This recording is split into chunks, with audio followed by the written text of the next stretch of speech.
Bienvenue à tous. Merci une fois de plus d'être sur cette chaîne Simama.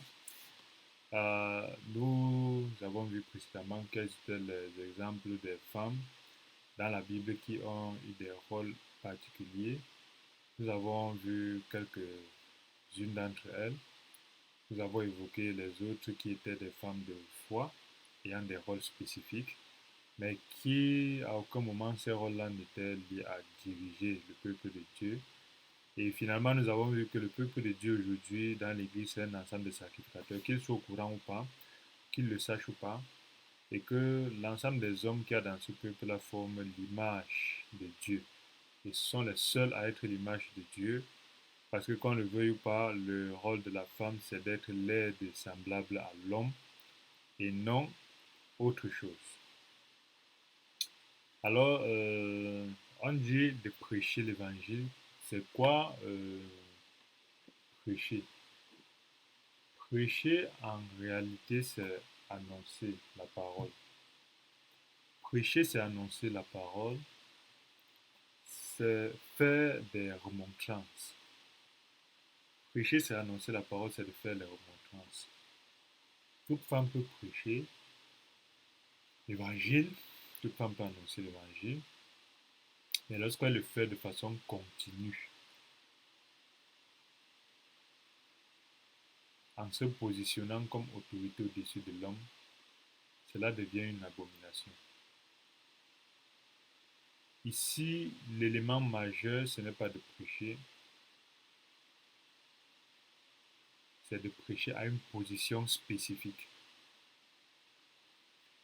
L'élément majeur n'est pas de faire l'œuvre de Dieu, mais quelle est la position à laquelle la femme fait l'œuvre de Dieu. Et cette position-là par rapport aux hommes du peuple. C'est ça qui forme la petite chose qui nous amène la confusion. Tant qu'il y a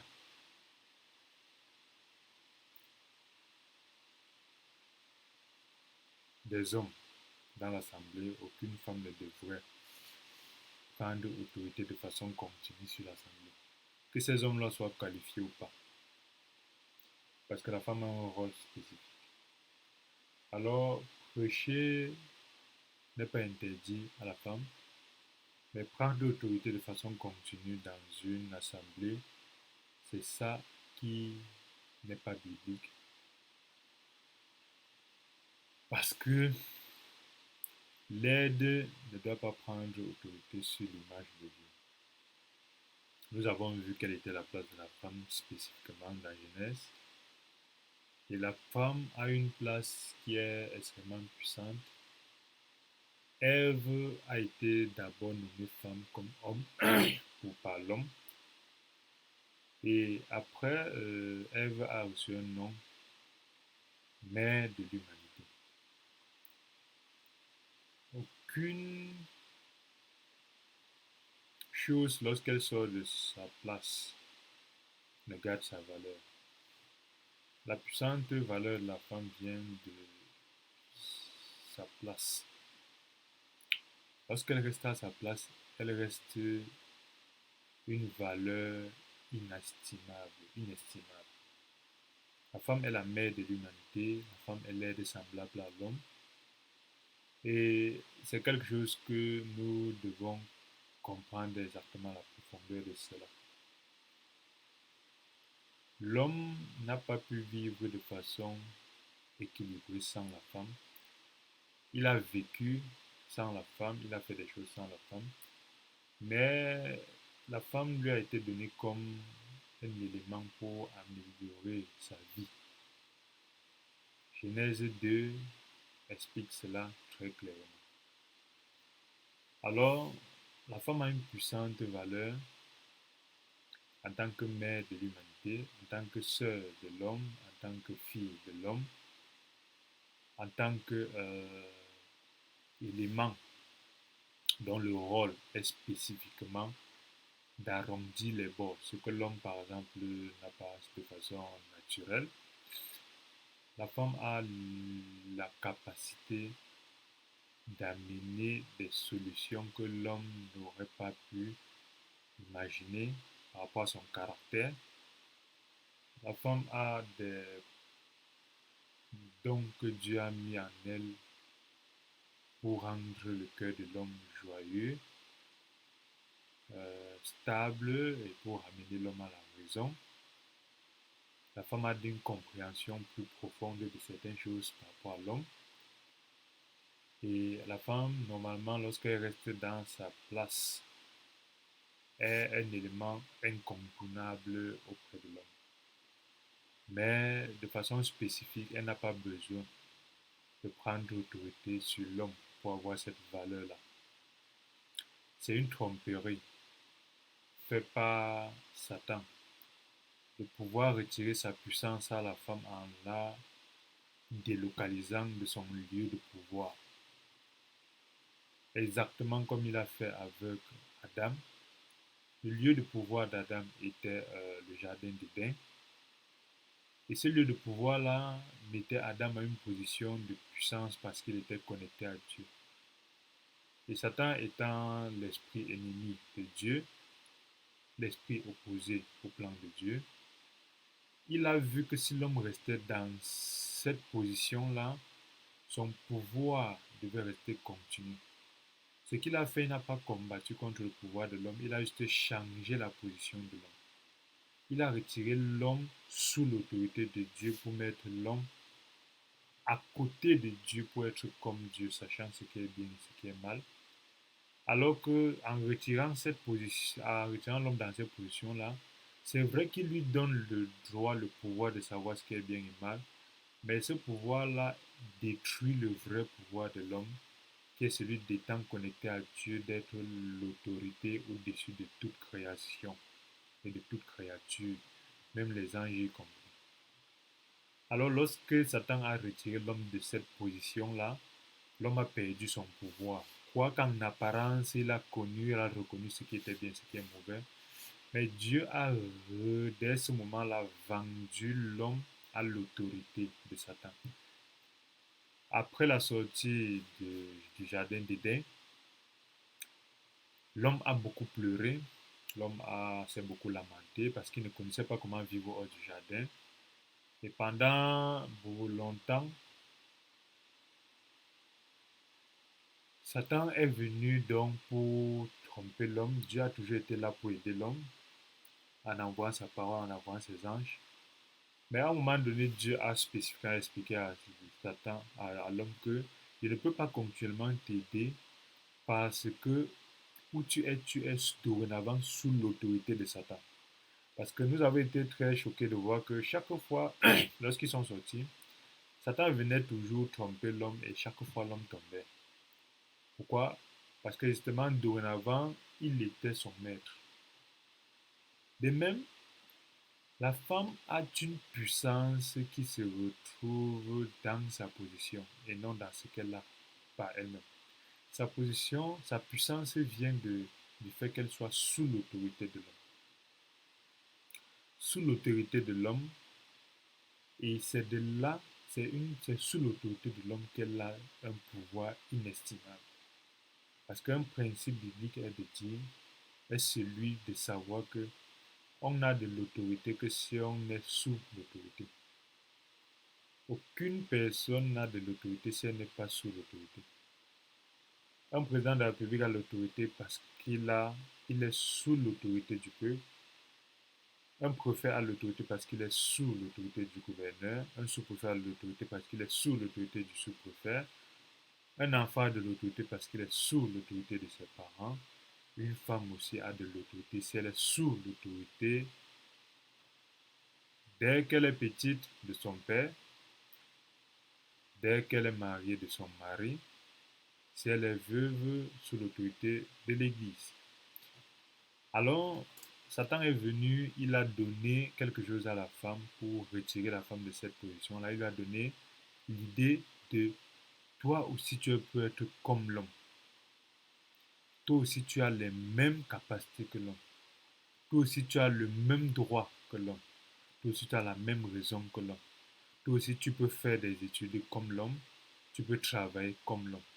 C'est vrai, et cela, c'est devenu de la globalisation où aujourd'hui, il y a des politiques, des peuples qui ont standardisé et légalisé le fait que la femme doit être l'égale de l'homme.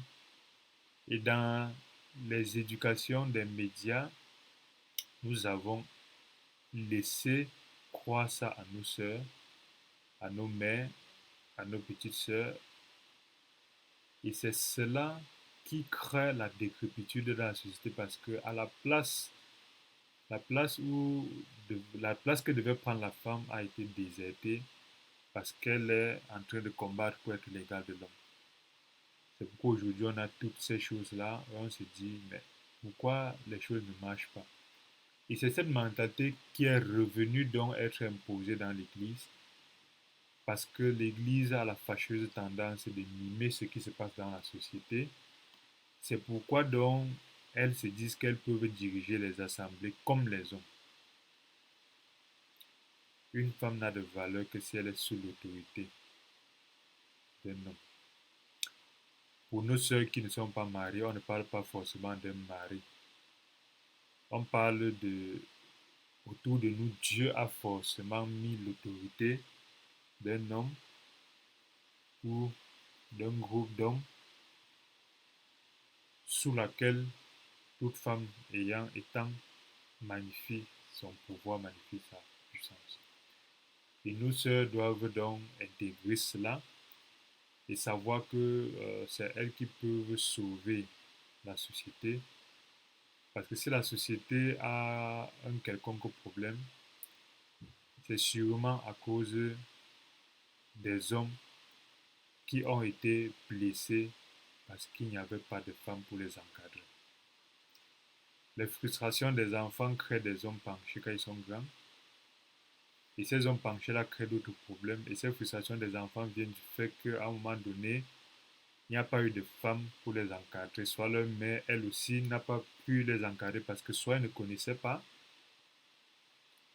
parce qu'elle a été aussi mal éduquée par une autre mère qui ne connaissait pas. Ça revient toujours au rôle de la femme. Ces frustrations-là découlent sur des enfants.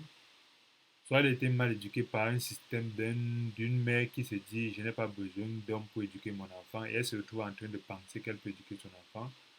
Or, 99% des enfants éduqués par des mères sans hommes deviennent des enfants penchés dans la tête. Même s'ils sont apparemment stables, ce sont des enfants vides de sens dans le cœur. Parce que tout ce qui est hors de principes bibliques, même si en apparence ça marche, c'est faux. Aucune femme ne peut éduquer son enfant ou ses enfants sans un homme. Ils vont, quand ça les dépasse, ils appellent ça la figure paternelle. Mais ils essaient de vous prétendre que vous pouvez le faire. C'est pour ça que vous allez les gaver de tout. Vous allez les inscrire dans les meilleures écoles, leur donner en apprendre ce qu'ils veulent, les bonbons, tout ce qui a bien. Essayez de les crier dessus, mais vous les criez dessus jusqu'à quand ils sont petits. Quand ils grandissent, vous n'allez pas le faire. Alors qu'ils ont besoin d'une autorité psychologique dans laquelle ils s'identifient comme hommes et ils apprennent à mimer pour apprendre ce que c'est qu'un homme. Parce qu'une femme ne sait pas ce que c'est qu'un homme et ne peut donc pas enseigner ce que c'est qu'un homme. Un homme. C'est pourquoi ces gens-là deviennent des dirigeants dans la société penchés parce qu'ils ont la mentalité de leur mère et des femmes. Ils se reviennent avec un demi-cerveau, avec toute la partie de leur cerveau que leur mère les a donnée, non pas la partie cerveau de par leur père. Et c'est ça qui, par ricochet, détruit la société, et ainsi de suite. Nous avons donc beaucoup de ces problèmes-là qui sont dans l'Église.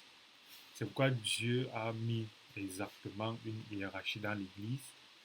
Jésus-Christ à la tête et l'Église à la tête de l'Église. Et dans l'Église, il y a l'homme et dans l'homme, après l'homme, il y a la femme. Voilà l'autorité par laquelle, directement ou indirectement, nous devons cheminer dans l'Église. On a Jésus-Christ à la tête, on a l'homme et on a la femme. Comment se retrouve la femme fait pour se retrouver à être entre Jésus-Christ et l'homme? Ça, c'est un problème que nos sœurs qui dirigent les églises doivent comprendre. Lorsqu'on met une hiérarchie de Jésus-Christ, l'homme et la femme, et qu'elle trouve une raison de se glisser à Jésus-Christ, elle, la femme et l'homme, en réalité, elle peut penser qu'il y a des mécanismes pour justifier cela, mais elle est en train de créer des soucis autant que celui que nous avons décrit de la société qui est détruite à cause justement de la femme qui a changé sa position. Ce n'est pas une histoire de valeur de la femme, mais c'est lorsqu'elle a quitté sa position, comme l'homme a quitté sa position. En apparence, elle se dit, dorénavant, je peux travailler mon argent, je peux vivre sans l'homme, construire des maisons, acheter des voitures, aller m'éclater avec mes copines, je m'en fous de l'homme. Je vais aller avec un homme lorsque j'ai besoin des désirs, des problèmes charnels, mais je n'ai pas à suivre ce qu'un homme va me dire. En apparence, elle est exactement comme l'homme qui se dit, je connais dorénavant ce qui est bien, ce qui est mal. Mais de l'autre côté, elle perd énormément en termes de son pouvoir. Donc c'est très important que ces mécanismes sociaux de ce monde-ci, de ces derniers temps-ci, ne soient pas implantés dans l'Église. Parce que lorsque c'est implanté dans l'Église, l'Église marche en fait sur la tête. Et c'est ça qui crée tous ces problèmes-là. Donc, c'est très important pour nous de ne jamais oublier ça.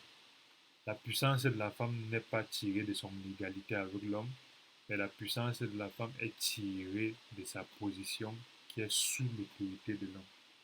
Lorsqu'elle est sous l'autorité de l'homme, elle permet à l'homme d'être plus stable. Et lorsque l'homme est plus stable, la société est plus stable. Et elle a des pouvoirs, en fait, que nous tous, nous savons qu'une femme respectueuse, une femme soumise a des pouvoirs sur l'homme que l'homme lui-même, à un moment donné, ne sait pas comment il peut faire pour se défaire de ce pouvoir. Une femme respectueuse, une femme soumise, une femme qui est aide semblable à son mari ne peut pas en fait avoir un pouvoir moins que 100 fois le pouvoir de son mari.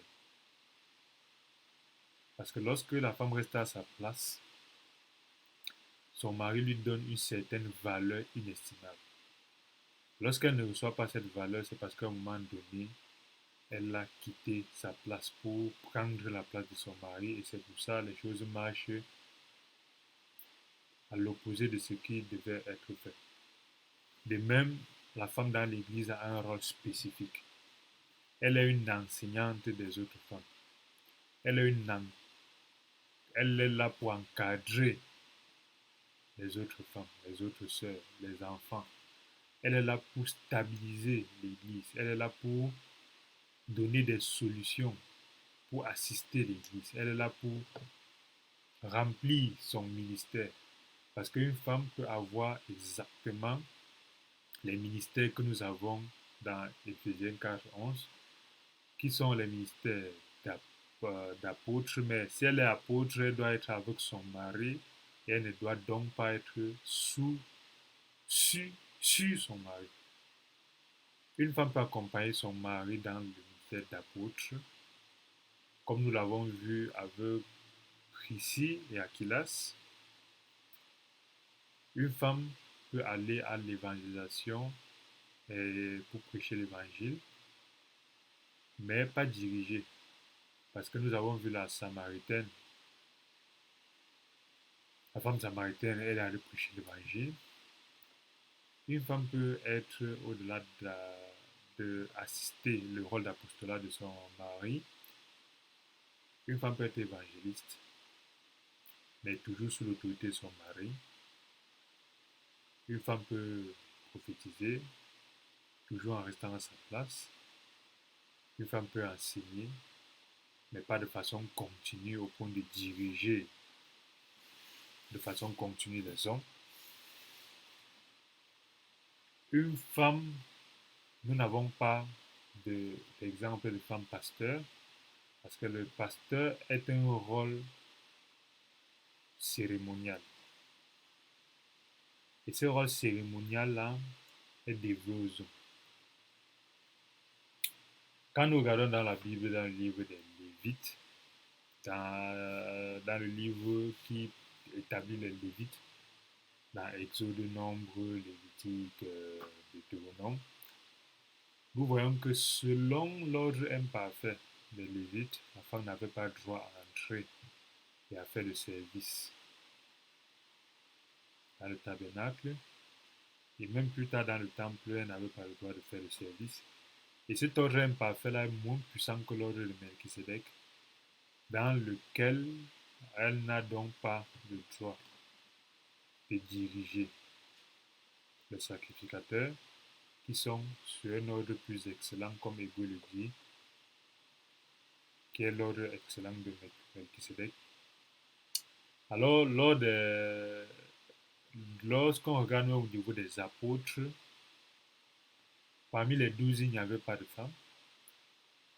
Et lorsque Iscariote a traité son business comme il a traité, il a vu que bon, c'était mieux qu'il se suicide.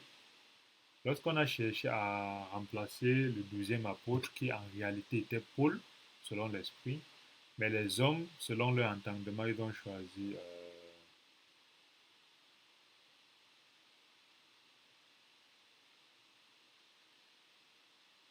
non, ils ont choisi bon, ils ont choisi un 12e apôtre.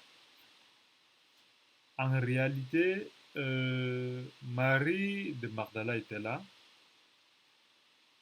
Il y avait deux maris qui étaient là, il y avait des femmes qui étaient là, qui accompagnaient les apôtres. Mais si l'Esprit avait vu que la femme devait être apôtre de ce rang-là, au point d'avoir ce rôle-là, l'Esprit aurait pu choisir une femme qui était là, qui accompagnait les apôtres, et qui ont même, parmi ces femmes-là, ont cheminé avec Jésus-Christ pendant ces 3 ans et demi pour remplacer ce 12e apôtre-là. L'Esprit ne l'a pas fait. Alors c'est très important pour nous de ne jamais oublier cela et de continuer à voir en fait que magnifier les dons de l'Esprit, c'est le propre de tout être humain né de nouveau, mais diriger l'assemblée des sacrificateurs tant dans l'ordre imparfait des Lévites que l'ordre parfait de Melchisedec ne sied pas aux femmes. Lors de la direction, lors de l'administration, de façon autoritaire. Donc le problème ici, c'est l'autorité de la femme dans l'Église qui ne doit pas être, qui ne doit pas exister tant qu'il y a des hommes. Pourtant, elle peut puissamment prêcher l'Évangile, elle peut puissamment exercer un ministère, et des femmes diacres sont dans la Bible, les femmes ayant des rôles puissants sont dans la Bible, mais le rôle d'autorité, elle n'y avait pas. Aujourd'hui, nous avons beaucoup de nos sœurs qui ont des dons extrêmement importants, qui prêchent l'évangile extrêmement puissamment, mais elles doivent prendre sur elles de ne pas amener les mentalités du monde dans l'église de Dieu. La mentalité du monde qui est aussi justement une tromperie qui essaie de leur faire croire que leur puissance vient de leur égalité avec les hommes. Cette mentalité du monde-là leur fait croire que ce que l'homme fait, elle peut faire. C'est vrai en apparence, mais spirituellement, ce n'est pas le cas. Parce que spirituellement, les choses cheminent selon l'ordre, selon une autorité. Spirituellement, c'est vrai, il y a des femmes plus fortes que les hommes. Il y a des femmes qui sont plus diplômées que les hommes. Il y a des femmes plus efficaces à la tâche que les hommes. Mais ça, c'est de façon physique, de façon charnelle. Mais de façon spirituelle, la femme est sous l'autorité de l'homme. Que l'homme soit bébé, que l'homme soit son propre fils, le fils doit donner la place à ses parents par rapport à la Bible, par rapport à l'autorité que Dieu lui donne. Mais la femme doit toujours savoir quelle est sa place, même par rapport au fils qu'elle met au monde. C'est très important parce que c'est de cette place-là que chacun arrive à donner la place de Dieu avec petit d à sa mère, que chacun arrive à donner la place de Dieu avec petit d à sa femme, que chacun arrive à donner la place de Dieu avec petit d à sa tante, à sa maman du quartier, à sa maman dans la vie. c'est de cette place-là que nous recevons la place qui nous est due. Mais lorsque nous quittons notre place pour aller dans une place qui n'est pas notre place naturelle, en apparence, ce que nous faisons est bien, mais spirituellement, nous sommes en train de mettre la charrue avant les bœufs. Et avec ça, on a toujours, tôt ou tard, des problèmes dans l'Église qui, en réalité, se retrouvent en train de fonctionner comme le monde. Merci d'étudier tout cela plus en profondeur. Il y a une structure claire que Dieu a donnée dans 1 Corinthiens 11. 1 Corinthiens 11, quand nous regardons 1 Corinthiens 11, à partir du verset 3, je veux cependant que vous sachiez que Christ est le chef de tout homme, que l'homme est le chef de la femme et que Dieu est le chef de Christ. Christ est le chef de l'homme est le chef de la femme est l'administré de l'homme. Qu'elle se retrouve, quelle que soit sa raison d'administrer plutôt l'homme au lieu d'être son administré, quelle que soit la raison, c'est mettre la charrue avant les bœufs.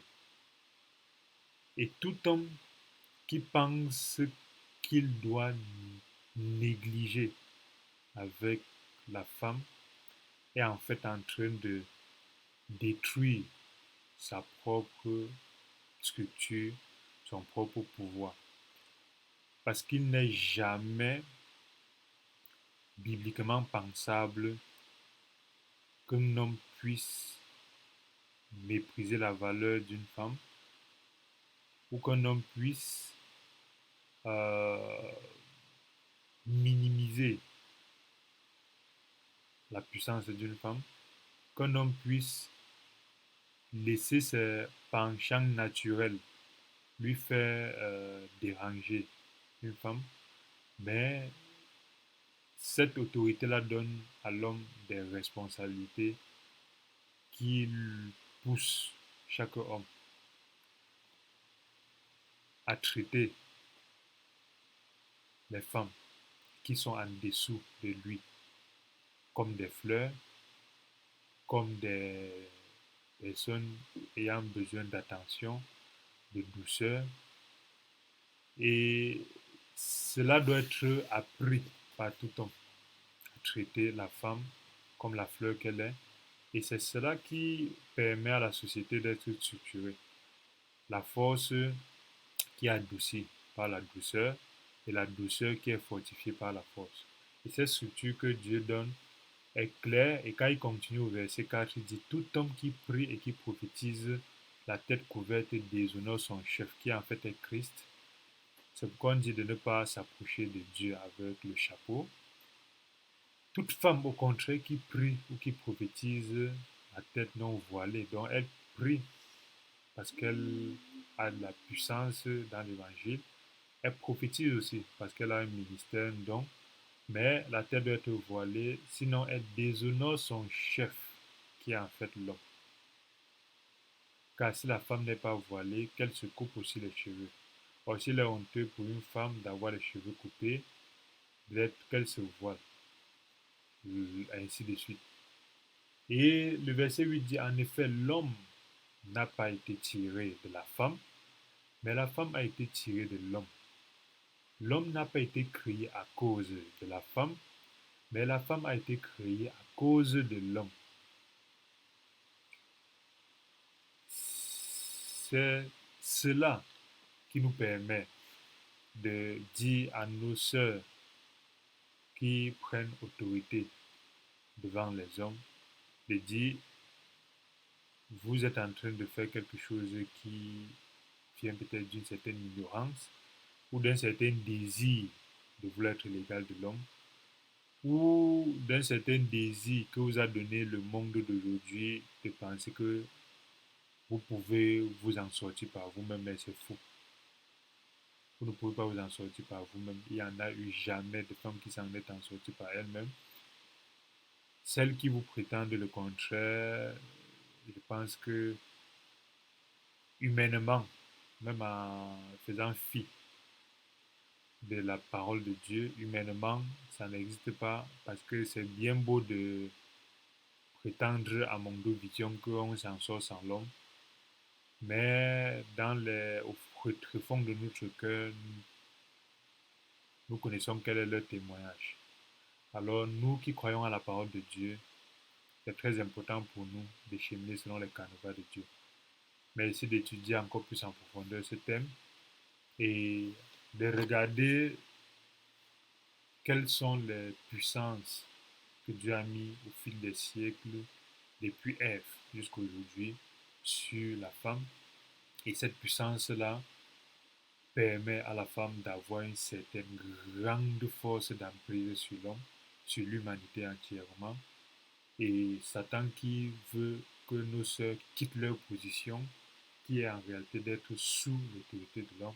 Et lorsqu'elles quittent la position, elles tombent exactement dans le piège que Satan avait donné à l'homme, de se dire que aussi tu serais comme un Dieu. Aujourd'hui, Satan dit à nos sœurs, vous aussi vous serez comme des hommes.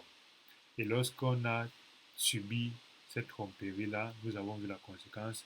Aujourd'hui aussi, lorsque nos sœurs subissent ces conséquences-là, cette tromperie-là d'être en apparence égale à l'homme, nous avons vu les conséquences.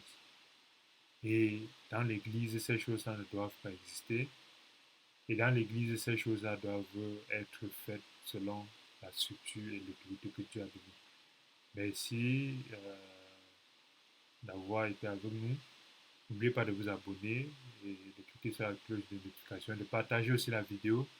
Parce que à Simama, le Dieu des dieux, le but pour nous, ce n'est pas de faire la théologie, mais c'est de permettre d'utiliser les choses de Dieu pour résoudre les problèmes pratiques qu'il y a dans le cœur de l'homme, qu'il y a dans la société.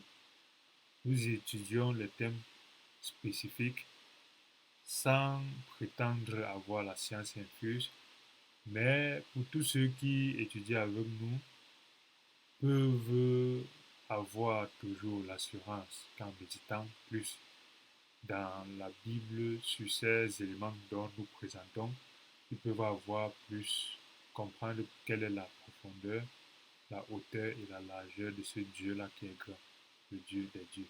Merci et à la prochaine.